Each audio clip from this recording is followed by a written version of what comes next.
So what I'm going to encourage you to do is back yourself up. Rethink the dream that got you excited in the first place for why you're in the position you're in, and then give yourself 5 more minutes to think about making it happen, and then pull yourself back in. Because it'll work if you pull yourself back in. Okay. So now that I have told you what mega successful people do, I want to tell you now how they do it. So I just gave you the what. This was the what. Now I'm going to give you the how. And I'm going to do it. I know it's, I'm moving along, but is this worthwhile information? Is anybody interested in this? Can I get like a show of hands or a nod? Okay, thank you. So I'm going to keep talking. All right. So as I said, I hold in my hand, and I'm not selling these, by the way. You can't buy this from me. I'm not giving it to you. I don't have anything for sale, by the way. I'm just showing you that these things are real that I'm referring to. This reference guide.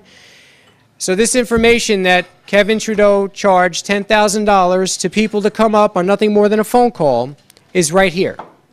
And I bought it on my own. I was invited. You have to be invited to become a member of this group. And I was fortunate enough to be invited by somebody I knew that felt that I could make an impression. And I checked this out. And then after I checked it out, I joined the group. I'm now one of this group, and I'm learning from these gentlemen. And one thing I can tell you, at this seminar in the Alps, who was present at the seminar? Well, it's incredible when you're listening to a CD series and you hear Kevin Trudeau saying, "Yes, Your Highness," "No, Your Highness," "Yes, Your Highness." We had kings there. We had rulers of country at the seminar. We had celebrities that could not be named because they were too much in the limelight. We had billionaires at this seminar. So you had people that were the true movers and shakers of the planet at the seminar. But you didn't hear any of their names to protect them, but these people were there. So if you wonder if there's any value to learning this information, I can promise you there is, because the people that are running this country and this world know this information, and you should know it too. So as I mentioned before, and I'm just going to reiterate, these people were part of secret societies that compose our world today, and these groups are the Brotherhood, the Bilderbergers, the Skull and Bones, and the Illuminati. And I know you've seen these and heard these names in movies, and guess what? They're real. They're not made up. They're real people, and they really exist. So these groups are real. They know the secrets to wealth, health, and freedom. I purchased my own copy for a handsome price. I've studied this information. I've been invited to become a member. I've accepted the invitation, and I will share in a short time that I have the basics that will help you succeed. Are you ready? Are you listening? Okay, great. All right, so there are 4 basic rules that we all have to understand, and we have to follow them all. Rule number one is, who do you listen to? Okay? Now, when I say this, when I ask you who you listen to, you have to be able to understand that the people that have raised us with the best of intentions, but may have not been able to achieve what they're telling us we should be able to achieve. So in other words, our parents raised us, and I come from a very humble background, middle-class family, not a lot of money, but a lot of love. And I loved how I was raised. But my parents really didn't have any money. And they were trying to raise me to teach me how to make money. And I look at them and I think to myself, okay, they have some money because at least they owned a house, but they always had debt, and they always had bills, and they always had financial stress. And I'm thinking to myself, I don't know if I should really listen to my parents, because they know how to survive and they know how to raise children, because I love my parents. That I listen to them for. But they don't really know how to have a lot of money, because they don't really have a lot of money. So I, at an early age, with no disrespect to my family, started learning how to make money from other people. So I would only learn from people that made more money than my family. So if there was a wealthy guy on the block, and there always is, I got to know him. And I'd cut his grass, and I'd shovel his snow. And the difference was I didn't charge him. I didn't charge him for money. I asked him to teach me what he did so I could learn from him. So at an early age, I valued information. Information is more valuable than money. You could always make money, but you can't always have the right information.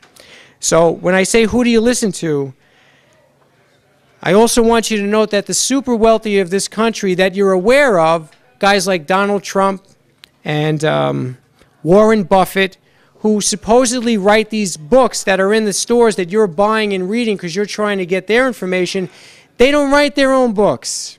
They hire ghost writers. Warren Buffett never wrote or read his own book. Donald Trump never wrote or read his own book. They talk to somebody for a couple hours, they record the conversation, that person goes back, edits it, creates the script, and they write the book. So when I'm talking to you about people that write books, I'm talking about people that really write books, not people that pretend to write their own books. So no offense to Donald Trump, because Donald is a very wealthy guy, but he didn't write his own book. So I'm not going to listen to Donald Trump, because if he didn't write his own book, how do I know he wants to give me the information that's in there? If he said he wrote the book and he didn't write it, how can I believe him? No offense, Donald, because I know Donald sees some of the stuff. He gets this information too. But do you understand the logic of that? That you should listen to people that you know are on the level? And people that are actually doing what they're telling you you should do? So if you want to be a millionaire, who are you going to listen to? Answer me, please. You're going to listen to somebody who's got $1 million or knows how to make $1 million at least in a year's time, right? I mean, isn't that who we aim to be? Millionaires, right? So you're going to listen to the guy that makes 50 grand a year trying to tell you how you could be a millionaire? No. If he can't do it, how the hell am I going to do it? And yet we go through our whole lives listening to people that never made anything, and they're trying to tell you how to make it. That's not right. That's not right. So you have to know who to listen to. So who should we listen to? We should listen to the people or persons that have what we want. Right? If you want a successful marriage, you go talk to a family, the couple that's been married for 40 years and has great kids and loves their family. If you want to be a millionaire, I'd go talk to somebody who makes $1 million a year and has $1 million in the bank. And so on and so forth. So that's who we have. That's number one. Number two, something called teachability index. Now, teachability index has two divisions. One division is your willingness to learn, and that's graded on a 0 to 10 scale. And the other side is the willingness to accept change, and that's graded on a 0 to 10 scale. So I'm going to go over it again. Teachability index is the second rule. It's got two divisions, willingness to learn and willingness to change. Now, the highest score you can have would be a 10 and a 10. You multiply them together, you get 100. So if you have a 10 willingness to learn and a 10 willingness to change, and multiply them both together, you have a teachability index of 100. Chances are you're a very successful person, or you're going to be a very successful person when you apply yourself to what you're going to learn. Now, let's say you have a willingness to learn of a 10. But you're unwilling to accept change and you're a 0. What would your teachability index be? What is 10 times 0? 0. You are unteachable. So whenever I meet somebody who I say, listen, Joe, I want to teach you something new, and they go, oh, I already know that, I can't teach that guy. And if I ever had that attitude, I couldn't be taught. Now, years ago, I had that attitude. Many years ago. I'm fortunate to say many, many years ago, I thought I knew a lot, and I thought I knew everything about everything.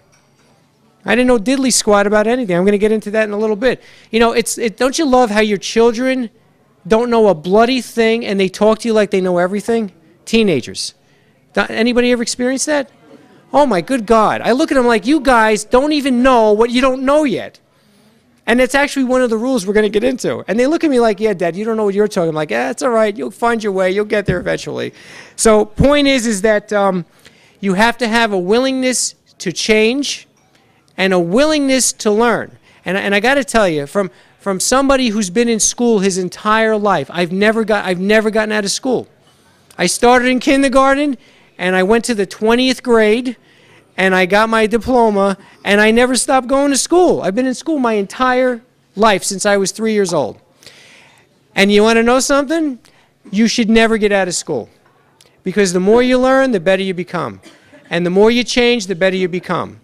So I like to think I have a teachability index that's pretty high. I'm not going to say it's 100 because I'm not perfect, but I think it's like 85 to 90 I'm going to give myself. Because I've done things and been places and gone places that nobody would go, to learn things that people don't have the courage to learn. And without judgment and with an open mind. And I've learned and I've shared, and I know it's right because I've seen people better from what I've learned. Just like I'm hoping if one person tonight gets anything out of what I said, it was a successful night for me. Because I did something good for somebody. Okay. Now, we're getting to rule number 3. Rule number 3 is the training balance scale. Now, what is that?